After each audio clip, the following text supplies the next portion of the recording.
নমস্কার বন্ধুরা, তোমরা সবাই কেমন আছো?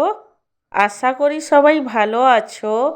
আমার চ্যানেলে তোমাদের সবাইকে স্বাগত জানাই। আজকে আমার লাঞ্চের থালিতে কি কি মেনু আছে তারই ভিডিও তোমাদের সাথে শেয়ার করব।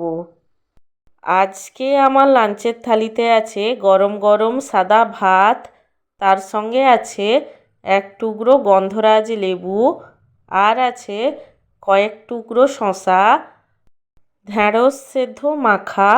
ঢ্যাঁড়স সেদ্ধটাকে কাঁচা লঙ্কা, সর্ষের তেল আর নুন দিয়ে মেখেছিলাম। সব শেষে আছে আলু দিয়ে চিংড়ি মাছের বাটি চচ্চড়ি। আমার আজকের এই সিম্পল লাঞ্চের থালির ভিডিওটি তোমাদের কেমন লাগলো সেটা কমেন্ট করে জানিও।